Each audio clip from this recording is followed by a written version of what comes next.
Oke, assalamualaikum warahmatullahi wabarakatuh. Ini pertemuan pertama pada playlist baru tentang kajian ekonomi, dimana di pertemuan pertama ini kita akan membahas ekonomi universal. Kita mungkin akan membahas ekonomi universal yang dimana jika dilihat secara keseluruhan, ekonomi universal itu sangatlah cukup rumit karena terdapat berbagai komponen, berbagai variabel, berbagai faktor di dalamnya. Namun di sini kita berusaha untuk menyederhanakan supaya bisa dipahami oleh semua kalangan, gitu ya. Lantas apa pertama yang ada di dalam ekonomi universal? Di sini terdapat yang namanya alam. Alam di sini bukan berarti seluruh alam semesta di jagat raya ini. Alam di sini maksudnya kita khusus membahas terkait bumi dan mungkin beberapa di sekitar bumi seperti matahari dan bulan. Jadi alam yang dimaksud di konteks ini adalah bumi dan di sekitarnya. Bukan berarti seluruh galaksi kita juga, namun beberapa planet yang kemudian berkontribusi terhadap kehidupan di bumi yang kita tempati ini. Dan kita lihat di dalam alam itu ada apa saja. Di sini muncul yang pertama manusia. Jika kita kemudian ambil konteks siapa agen utama yang ada di kehidupan ini, di kehidupan alam yang kita tempati ini, khususnya bumi, maka bisa kita bilang manusia cukup signifikan dalam menjadi sebuah atau aktor atau agen yang berkontribusi pada kehidupan di alam yang kita tempati ini. Sehingga bisa kita katakan salah satu komponen yang ada di alam ini yaitu manusia, dan kebetulan manusia menjadi agen penting yang ikut berkontribusi terhadap alam yang kita tempati ini. Kemudian nomor 2 ada hewan dan tumbuhan. Selain manusia, kita tahu hewan dan tumbuhan juga kemudian ikut serta eksis di alam yang kita tempati ini, sehingga kemudian jika kita gabungkan antara manusia dan hewan dan tumbuhan ini, kita sebut sebagai unsur hidup. Lantas kemudian apalagi hal yang ada di alam ini selain unsur hidup? Maka di situ ada hal-hal yang kita sebut sebagai unsur tak hidup. Contohnya seperti air, angin, cahaya matahari dan sebagainya. Nah, misalnya kita ambil contoh satu di situ, cahaya matahari atau ya sebutlah angin. Dia bukan sebuah makhluk hidup. Maksudnya dia adalah sebuah unsur yang tak hidup, namun juga kehadirannya atau eksistensinya dia sangat relevan di dalam sebuah kehidupan di alam ini. Sehingga kemudian jika kita buat garis lurus, unsur tak hidup seringkali dimanfaatkan oleh unsur hidup. Entah ini kemudian terjadi dari sisi rantai makanan mungkin.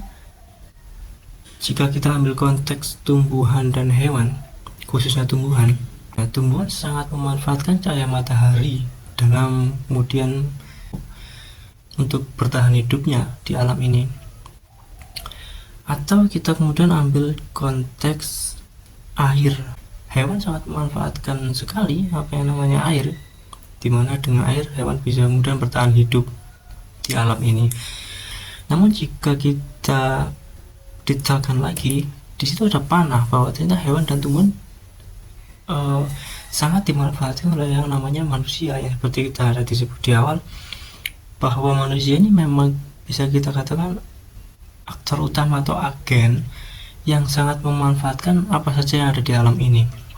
Sehingga di situ garis lurusnya pada puncaknya adalah manusia yang sangat-sangat terlepas terlepas dari baik dan buruknya, dia paling banyak memanfaatkan apapun yang ada di alam ini, yaitu yang namanya manusia.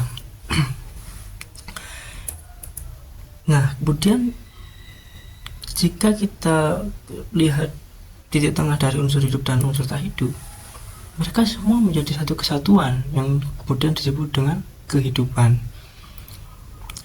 Jadi yang di dalam alam ini ada komponen unsur hidup dan unsur tak hidup, yang kemudian di dalamnya ada hal-hal yang kita sebut tadi, itu kemudian dikerucutkan menjadi satu yang namanya kehidupan. Lalu muncul pertanyaan, apa makna kehidupan? Apa arti dari kehidupan itu sendiri? Maka mungkin setiap orang memiliki makna tentang kehidupan itu apa di pikiran mereka. Namun jika kita ambil titik tengah atau garis besarnya atau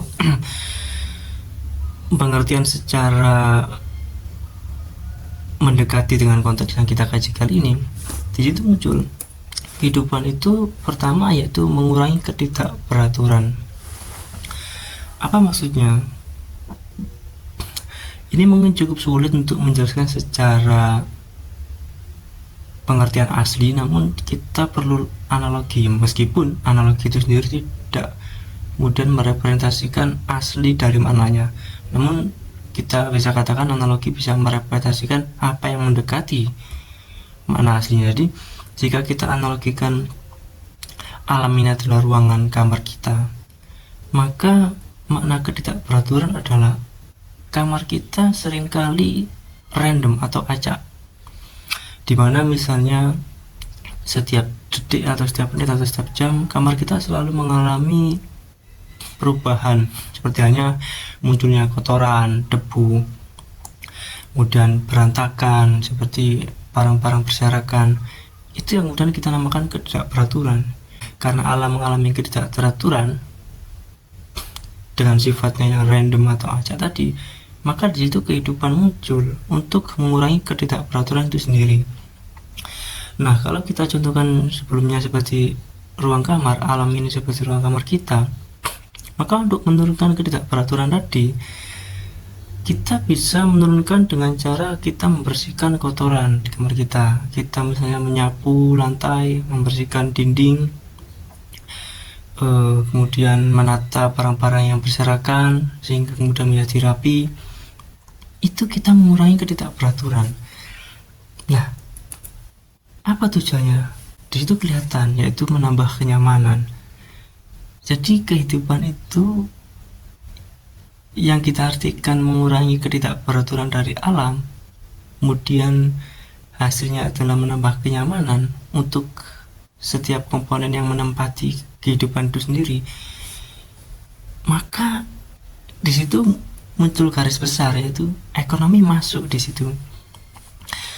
Sehingga jika kita buat garis besarnya, kesimpulan singkatnya, alam yang kemudian acak atau random tidak beratur ini kemudian diturunkan ketidakberaturannya oleh yang namanya kehidupan, yang dalam kehidupan itu terdapat berbagai komponen yang kita sebut tadi. Tujuannya apa? Tujuannya adalah untuk kenyamanan oleh aktor-aktor di dalam kehidupan itu sendiri, sehingga ketika mereka bisa mendapatkan kenyamanan dengan menurunkan ketidakberaturan tadi, maka itu yang kita sebut sebagai ekonomi. Ini awal dari yang kita sebut sebagai ekonomi. Di situ ada komponen efisien. Mengapa demikian? Karena kalau kita bisa mendapat sebuah kenyamanan dengan melakukan suatu efisiensi berupa yang ketidakberaturan tadi, misalnya kita membuat suatu teknologi untuk menurunkan kadar ketidakberaturan, maka itu akan baik buat alam itu sendiri. Sehingga dari hal-hal yang diciptakan oleh orang-orang di dalamnya, khususnya misalnya manusia, dalam mengurangi ketidakteraturan tadi, mereka bisa hidup nyaman dan efisien dan efektif, sehingga bisa membuat kontribusi terhadap alam itu sendiri. Nah, sehingga bisa kita simpulkan bahwa manusia sebagai aktor utama meskipun tidak menutup kemungkinan hal-hal yang lain terutama hewan, tumbuhan, dan unsur tak hidup juga ikut berkontribusi dalam kehidupan itu. Mereka berjuang untuk hidup nyaman dengan segala hal yang dimiliki, yang kemudian di ekonomi disebut sebagai sumber yang terbatas. Mereka memanfaatkan sumber yang terbatas itu untuk kemudian mencapai hasil yang semaksimal mungkin. Itulah kemudian yang disebut sebagai ekonomi. Itu yang kemudian terjadi di kehidupan yang berkontribusi kepada alam yang kita tempati ini. Selanjutnya, nah di situ ada panah di faktor atau di variabel manusia, di mana pertama muncul sebuah kemampuan yang dimiliki manusia berupa rasionalitas atau irasional. Nah, di situ mungkin kita sebut sebagai hal yang mempengaruhi keputusan yang dibuat oleh manusia, atau hal yang mengaruhi tindakan yang dilakukan oleh manusia sehari-harinya atau dalam setiap kehidupannya. Pertama ada rasionalitas atau irasional. Apa maksudnya? Manusia dalam menjalani kehidupannya, pertama dia bisa menggunakan yang namanya rasionalitas atau logika akal. Jadi rasionalitas itu manusia melakukan sebuah tindakan atau melakukan apapun di dalam kehidupannya itu menggunakan akal. Itu pertama. Kemudian di situ ada garis miring irasional. Mengapa demikian? Karena sedari manusia menggunakan akal terus-menerus, manusia justru dalam penelitian Montakhir seringkali menggunakan emosionalnya, atau bisa dibilang sisi perasaan atau sisi selain akal, sehingga dalam penelitian Montakhir manusia justru nggak sering melakukan sebuah tindakan atau keputusan dengan menggunakan akal, justru menggunakan emosi atau perasaan atau feeling dan sebagainya gitu. Sehingga maka di situ tertulis bahwa rasionalitas atau irasional, yang dimana irasional yang mayoritas mendrive atau mendorong manusia dalam melakukan apapun. Selanjutnya ini adalah belief system. Belief system ini mungkin bisa kita khususkan di ranah agama, karena agama ini dengan sistem kepercayaan atau iman, agama menawarkan bahwa atau mengajarkan bahwa ada kehidupan setelah kematian, ada kehidupan setelah kehidupan yang kita tempati ini. Sehingga di situ manusia harus mempunyai belief system atau sistem kepercayaan atau iman bahwa ada kehidupan setelah ini gitu ya. Sehingga kemudian kalau kita beri contoh dari rasionalitas kemudian irasional dan belief system, mungkin hasil yang pertama muncul adalah culture. Mengapa demikian? Karena kalau kita lihat culture atau budaya ini itu juga dilahirkan oleh satu atau beberapa komponen yang kita sebut tiga sebelumnya. Mungkin budaya bisa lahir dari rasionalitas, mungkin budaya bisa lahir dari irasional.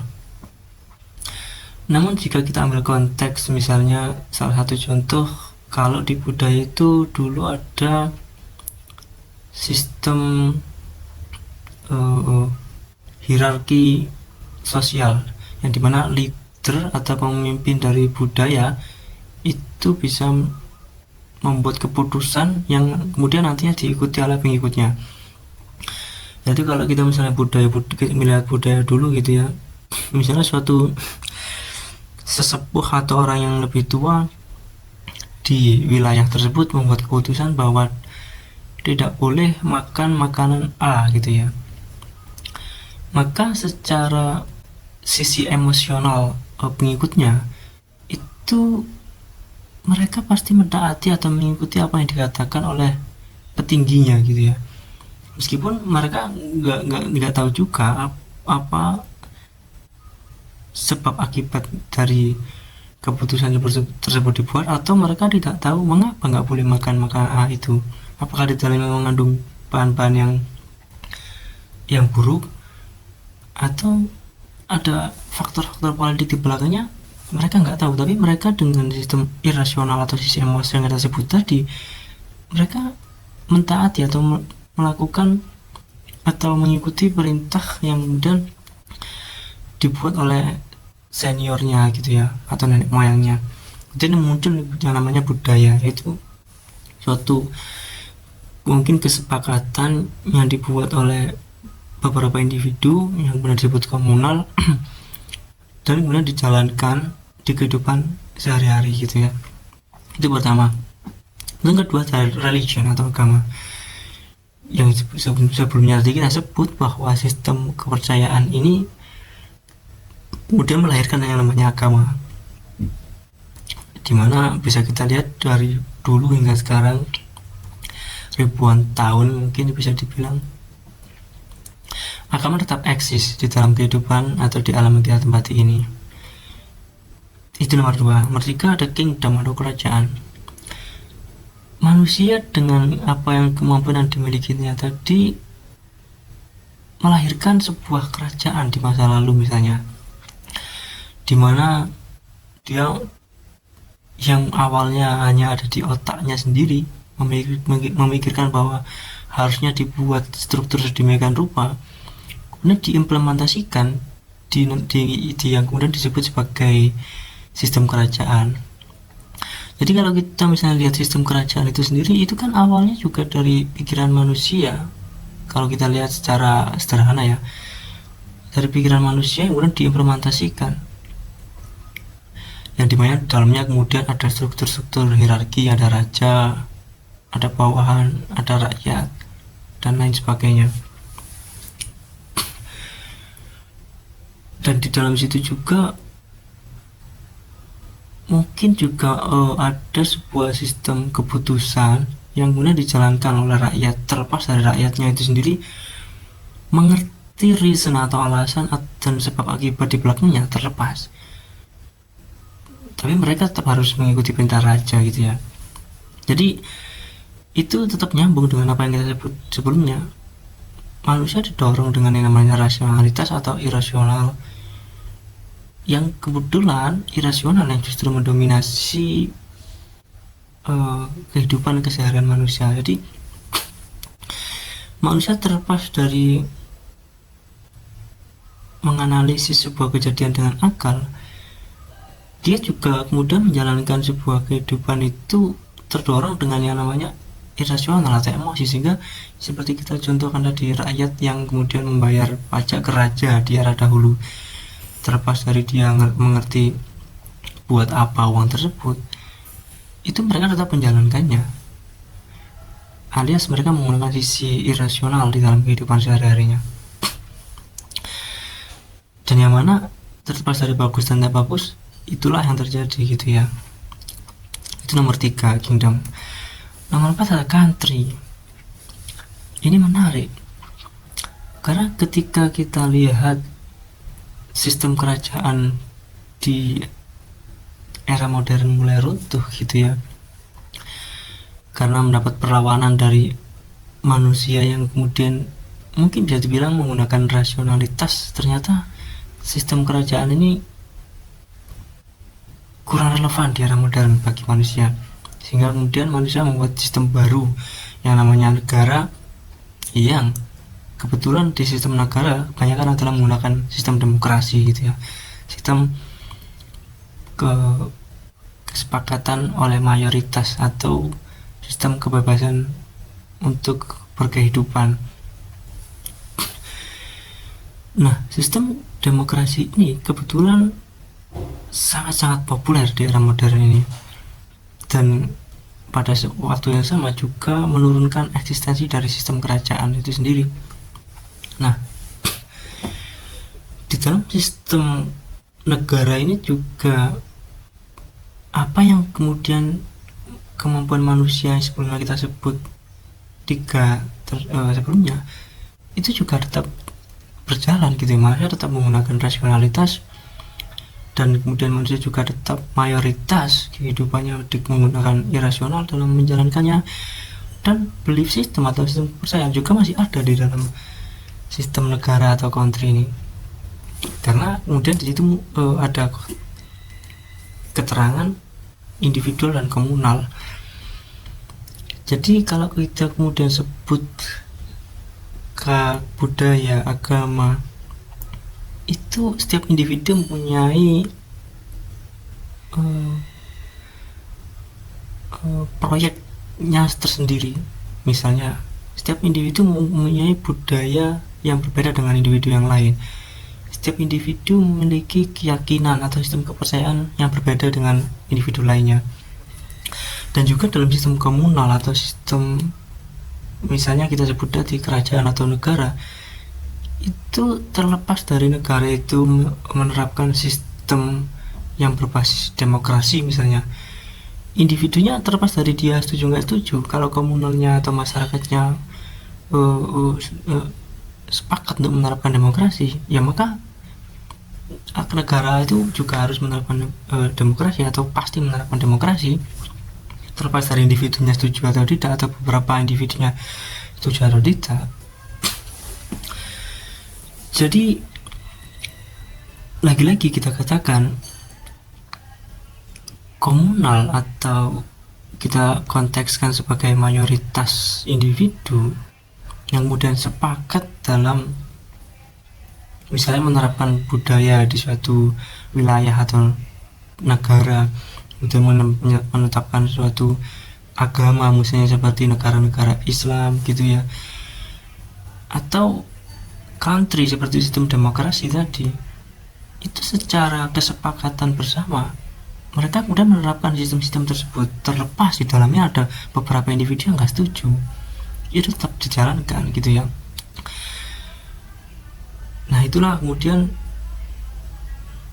yang dari keterangan tersebut lahirlah sebuah ilmu ekonomi. Jadi ilmu ekonomi ini lahir dari sejarah panjang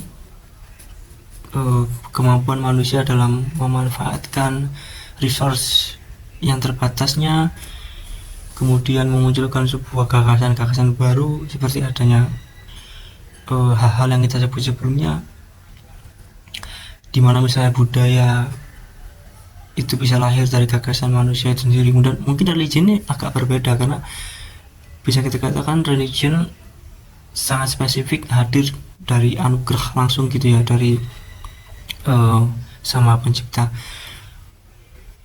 Tapi terlepas dari itu, kalau kita ambil konteks secara universal, semua juga lahir dari sang pencipta gitu ya. Namun ketika tidak ada buruknya, itu pasti tindakan yang kemudian dilakukan oleh kesalahan manusia. Nah, oke, kembali ke ilmu ekonomi. Nah, ilmu ekonomi lahir dari hal-hal yang kemudian sudah kita sebutkan tadi, sejarah panjang manusia membuat suatu gagasan, membuat suatu ide, membuat suatu revolusi, evolusi dan lain sebagainya, sehingga output atau kita sebut sebagai indikator-indikator dalam ilmu ekonomi. Pertama muncul sebuah kalimat atau sebuah variabel logika atau indikator logika. Pertama adalah logika, karena manusia dalam menjalankan kehidupannya, terlepas dari sisi irasional atau emosi membacak mayoritas kehidupannya, namun manusia juga menggunakan rasionalitas gitu ya dalam mempertimbangkan hal-hal, khususnya dalam hal keputusan ekonomi misalnya. Jadi itu kemudian menjadi indikator penting pertama di dalam ilmu ekonomi, yaitu logika. Yang kedua ada spiritual. Jika kita ingat sebelumnya membahas tentang belief system, kemudian memunculkan yang namanya religion, spiritual kemudian menjadi salah satu alat dalam ilmu ekonomi yang manusia buat untuk mencapai tujuan kebaikan atau tujuan yang bermanfaat, sehingga spiritual menjadi indikator kedua penting yang di dalam ilmu ekonomi itu sendiri. Ketika ada pengalaman, manusia dengan sejarah panjangnya, track record sejarah di mana ketika dulu manusia seringkali terjebak di dalam lubang yang salah, manusia memiliki pengalaman atau data tersebut untuk diperbaiki di masa depan, sehingga pengalaman menjadi alat penting dalam ilmu ekonomi untuk memperbaiki hal-hal yang buruk di masa lalu, gitu ya. Contohnya misalnya kita ambil konteks awal mula adanya mobil gitu ya. Kalau kita bisa sebut bahwa pertama mobil menggunakan roda 3, ternyata secara pengalaman manusia roda 3 kurang efisien dan kurang efektif nih di dalam, misalnya di dalam laju mobil itu sendiri dan hasil yang dicapai oleh mobil itu sendiri. Misalnya dulu bahan bakar yang digunakan oleh mobil itu hanya bisa menempuh jarak yang sangat dekat gitu ya. Itu kan pengalaman-pengalaman yang kemudian diperbaiki di masa depan, sehingga muncul ternyata roda 4 ternyata lebih baik daripada roda 3 sebelumnya.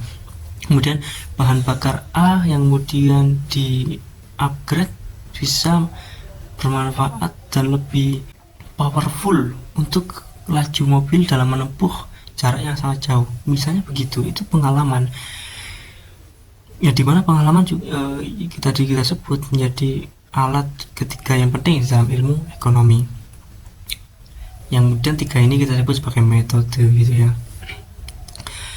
Nah, lantas apa kemudian hasil dari metode yang kita sebut sebelumnya?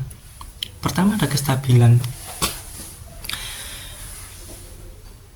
Manusia dalam menyelesaikan permasalahan khususnya ekonomi di kehidupan ini, itu ada salah satu alat yang dinamakan dengan kestabilan. Misalnya kalau kita ambil konteks peredaran uang gitu ya, krisis di Amerika tahun 1929-1930 abad kemarin itu terjadi karena jatuhnya pasar saham, kemudian akibatnya adalah peredaran uang yang sangat tidak terkontrol gitu ya. Sehingga manusia membuat sistem kestabilan, menciptakan sebuah lembaga yang mengatur kontrol dari money itu sendiri, di mana uang tidak boleh terlalu banyak dan tidak boleh terlalu sedikit. Sehingga di situ kestabilan muncul. Itu pertama. Kedua, keadilan. Mungkin yang paling populer kita contohkan keadilan mengenai distribusi kekayaan manusia antara orang miskin dan orang kaya. Ada sebagian kalangan yang kemudian memikirkan ternyata seiring berjalannya waktu terdapat sebuah era di mana harta orang kaya ini tidak terdistribusi dengan baik ke orang miskin, sehingga jarak antara miskin dan kaya sangat lebar gitu ya. Sehingga munculnya sistem keadilan untuk menyelesaikan problem tersebut, di mana kekayaan antara orang kaya dan miskin ini jangan terlalu lebar gitu jaraknya, harus semakin dekat sehingga kesenjangannya nggak terlalu lebar. Mungkin contoh paling populernya dalam implementasinya adalah pajak, misalnya sistem pajak, dimana pajak orang kaya diambil oleh pemerintah misalnya, kemudian untuk didistribusikan atau dibagikan ke orang miskin. Itu mungkin contoh sederhana dalam pemerataan kekayaan atau sistem keadilan dalam konteks ekonomi. Ketika ada sistem kesejahteraan gitu ya, kalau kita ambil wacana atau teori ekonomi di era terbaru ini atau di tahun-tahun belakangan, puncak dari ekonomi bukanlah hanya materi atau kekayaan, tapi yaitu kebahagiaan. Apa maksud dari kebahagiaan? Contohnya gini, di negara-negara yang menerapkan kesejahteraan, misalnya di negara Skandinavia gitu ya, negara Nordik, itu mereka menetapkan sistem kesejahteraan di mana semua orang bisa menempuh pendidikan yang sama, khususnya pendidikan wajib ya, dari undang-undang negaranya. Itu semua orang bisa menempuh pendidikan yang sama, terlepas dari dia kaya atau miskin gitu ya. Nah, itu pertama. Kemudian kedua, misalnya contoh akses kesehatan. Nah, di negara-negara yang menerapkan kesejahteraan, contohnya tadi kita bilang negara Skandinavia, itu semua orang bisa mengakses kesejahteraan.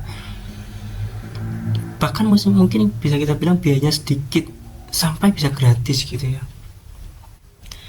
Yaitu itu cukup kompleks kalau kita jelaskan, karena di situ peran pemerintah sangat powerful dalam menerapkan atau menggunakan kekuatannya untuk menyelesaikan problem-problem yang terjadi. Misalnya tadi problem pendidikan yang tidak bisa ditempuh oleh semua orang, itu diselesaikan dengan semua orang bisa menempuh pendidikan dengan cara-cara tertentu. Kemudian akses kesehatan, misalnya jika sebelumnya ada problem tidak semua orang bisa mengakses kesehatan, seperti di negara-negara yang belum menerapkan kesejahteraan, itu di negara kesejahteraan diterapkan kesejahteraan tersebut dengan cara semua orang bisa mengakses kesehatan dengan sama antara satu dengan yang lain. Itu kemudian dinamakan sistem kesejahteraan khususnya ekonomi yang dibuat oleh manusia di dalam ilmu ekonomi. Dan terakhir ada hasil dari metode yang berupa al-khairnas al-fa'umulinas. Manusia yang baik adalah manusia yang bermanfaat bagi sekitarnya. Ini mungkin jika kita ambil metode sebelumnya lebih ke spiritual gitu ya, dan mungkin bisa juga masuk di pengalaman, karena misalnya di pengalaman dulu, jika kita melihat masa lalu gitu ya, kalau orang yang tidak bermanfaat itu ternyata dampaknya juga terhadap dirinya sendiri gitu ya. Namun di sisi lain, orang yang bermanfaat, kemudian manusia belajar dari pengalaman manusia yang bermanfaat, itu ternyata efeknya ke dirinya sendiri juga. Sehingga konsep khairnas anfa'unas, ketika kita bisa berbagi manfaat kepada orang lain, itu juga ternyata manfaatnya pada diri sendiri gitu ya. Yang kemudian konsep ini dijelaskan secara detail oleh spiritual, ditambah manfaatnya tidak hanya di dunia gitu ya, namun di akhirat, di kehidupan setelah kematian. Sehingga bermanfaat untuk orang lain ini juga menjadi sistem atau konsep yang penting dari metode yang dihasilkan manusia di dalam ilmu ekonomi gitu ya. Sehingga kesemuanya ini kita sebut sebagai output atau hasil dari metode atau alat dari ilmu ekonomi yang manusia kembangkan gitu ya. Nah, kemudian di situ ada garis tebal di mana output tersebut ternyata nyambung atau related atau berhubungan dengan namanya kehidupan yang sudah kita bahas di awal. Mengapa demikian? Kehidupan yang kita sebut mengurangi ketidakperaturan dan menambah kenyamanan, itu teknik dalam implementasinya bisa berupa 4 hal yang kita sebut sebelumnya, yaitu bisa berupa sistem kestabilan, sistem keadilan, sistem kesejahteraan, kemudian sistem atau konsep khairnas anfa'unas. Itu teknik atau mungkin kita sebut implementasi dari menjalankan kehidupan itu sendiri, yang berarti menurunkan ketidakperaturan dan menambah kenyamanan. Nah, kemudian ada garis merah yang harus kita fokuskan, di mana ilmu ekonomi itu sendiri harusnya gitu ya fokus kepada kehidupan itu sendiri, di mana fokus pada mengurangi ketidakperaturan, kemudian menambah kenyamanan, yang tujuannya juga untuk berkontribusi terhadap alam, yaitu agar kita bisa lebih efisien dalam memanfaatkan sumber daya yang terbatas dan hasilnya bisa lebih efektif, hasilnya bisa semaksimal mungkin meskipun dengan modal atau sumber yang terbatas. Itu sangat penting atau sangat luar biasa.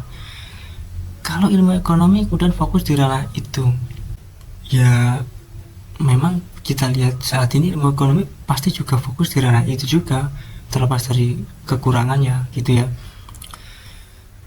Jadi lagi-lagi kita fokuskan ilmu ekonomi itu fokus di dalam kehidupan itu sendiri, yaitu fokus untuk mengurangi ketidakberaturan dan menambah kenyamanan, yang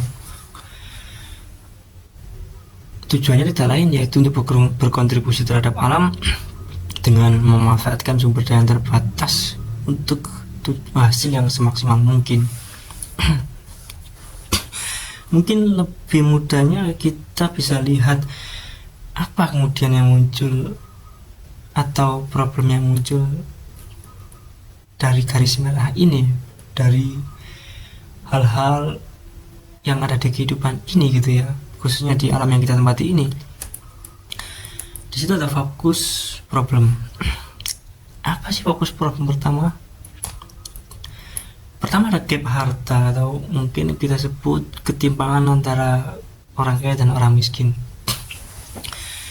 Ini menjadi fokus ekonomi gitu ya, khususnya ekonomi dalam menangani problem jarak antara kaya dan miskin, yang dimana kalau di statistik dinamakan indeks Gini rasio gitu ya.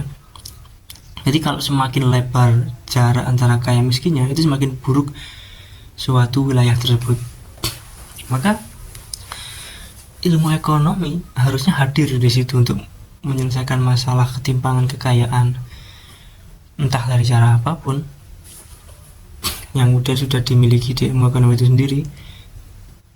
Karena setiap menyelesaikan masalah pasti butuh alat yang pas untuk menyelesaikan masalah tersebut. Misalnya kita analogikan untuk memotong sebuah apel, kita nggak perlu pakai geraji gitu ya, kita hanya perlu pakai pisau.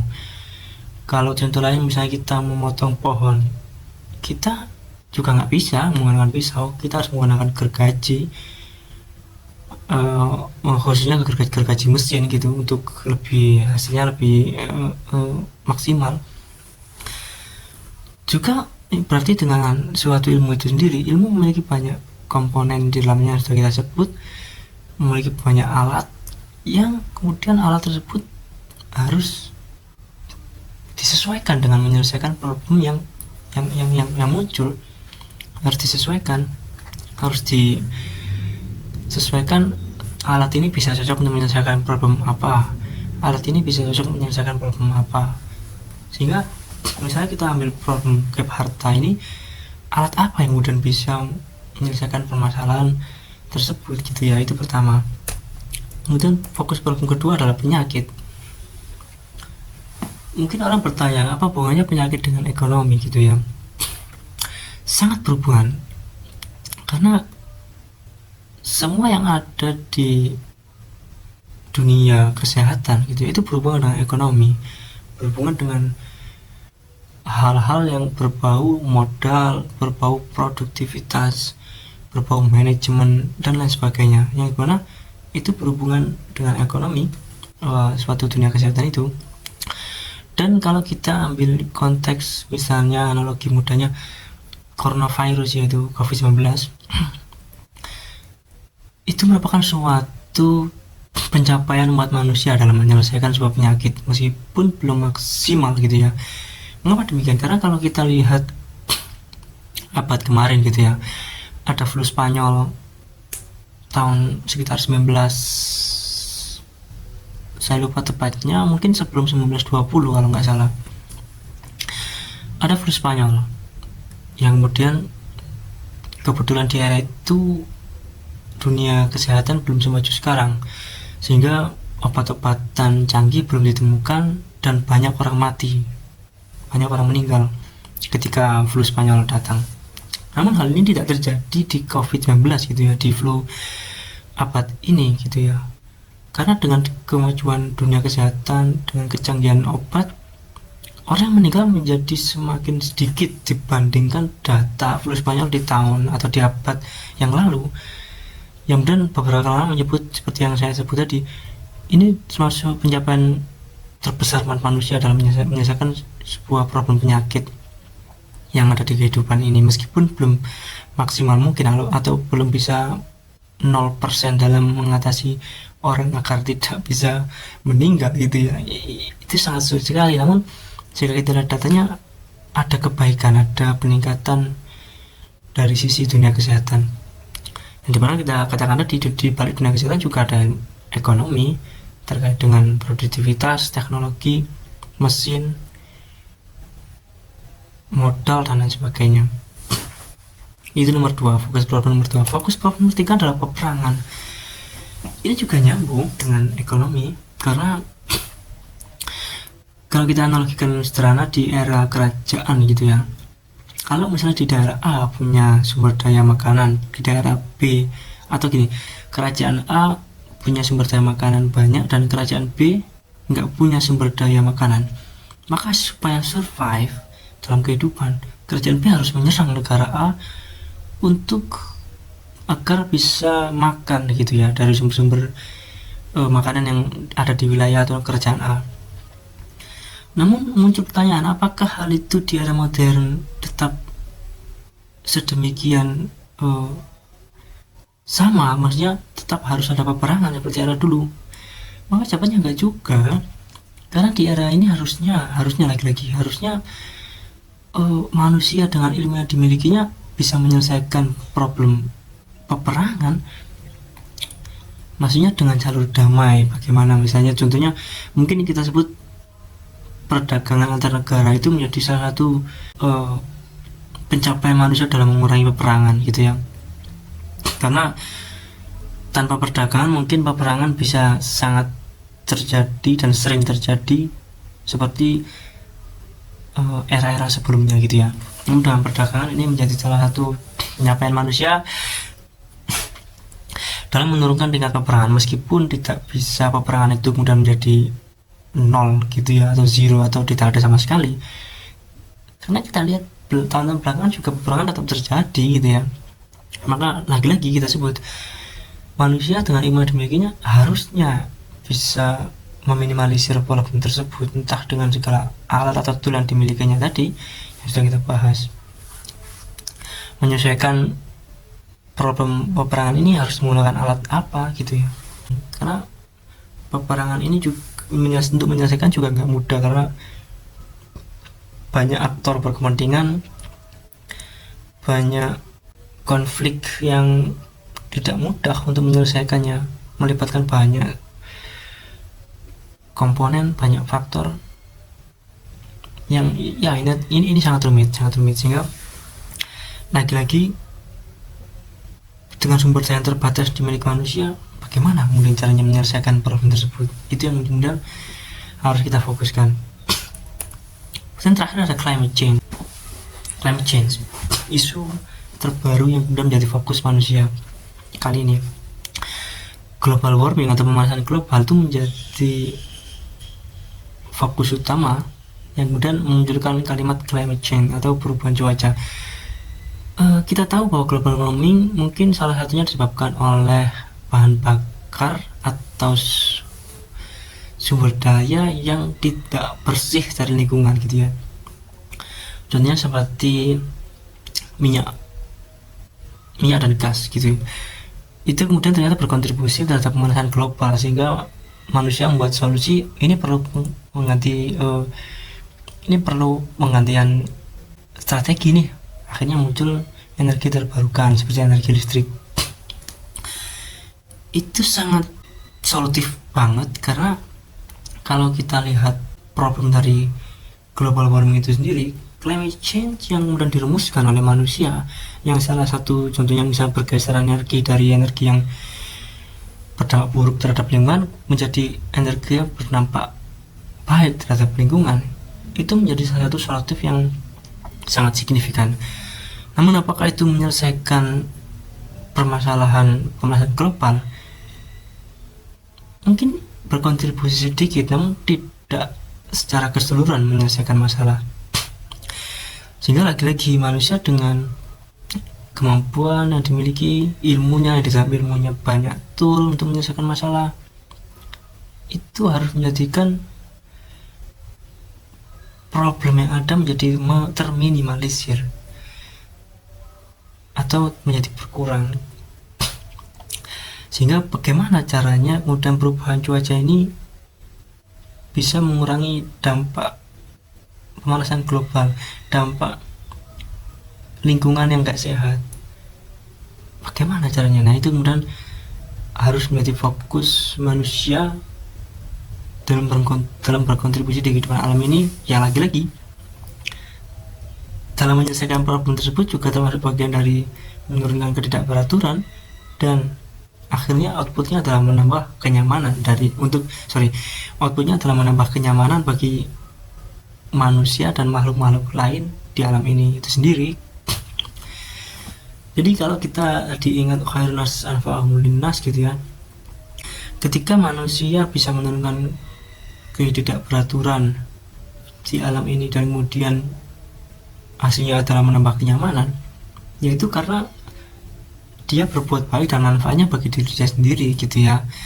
Itu kemudian garis benang merah dari konsep yang sudah kita bahas sebelumnya. Oke, kembali ke fokus problem 4, fokus problem yang kita petakan kali ini ya. Jika kita lihat keempatnya ini, itu sangat complicated dalam menyelesaikannya, sangat rumit gitu ya, nggak semudah membalik tangan, karena ini bukan problem individual saja, ini problem seluruh umat manusia gitu ya. Kemudian apa yang bisa menjawab atau apa solusi untuk menyelesaikan problem tersebut? Mungkin salah satunya adalah perlu kolaborasi. Mengapa demikian? Kalau kita lihat di era sekarang, kolaborasi antar disiplin ilmu, antar ahli antar ahli di bidang tertentu, misalnya dalam menyelesaikan penyakit gitu ya, harus ada kolaborasi antar berbagai disiplin ilmu, antara ahli kesehatan, ahli ekonomi, ahli politik, ahli sosial dan sebagainya. Itu merupakan suatu kolaborasi dalam menyelesaikannya. Jadi nggak bisa menyelesaikan suatu problem ini dengan satu disiplin ilmu saja, dan tidak bisa menyelesaikan problem ini dengan satu ahli di dalam bidang ilmu saja gitu ya. Harus diselesaikan dengan kolaborasi berbagai disiplin ilmu dan berbagai ahli di bidang-bidang tersendiri gitu ya. Sehingga kesimpulan kita hari ini, ekonomi universal atau ekonomi secara keseluruhan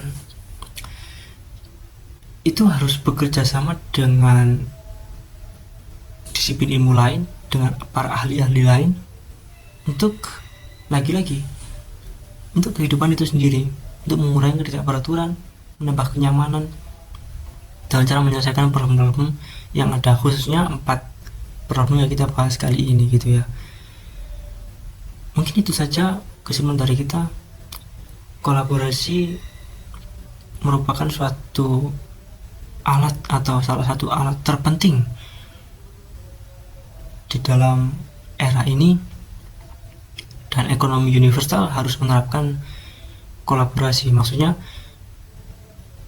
ilmu ekonomi harus berkolaborasi dengan ilmu lain, dan ahli-ahli ekonomi atau kita sebut ekonom juga harus berkolaborasi dengan ahli-ahli bidang ilmu lain untuk menyelesaikan tujuan yang sama, untuk menyelesaikan problem-problem di alam yang kita tempati ini.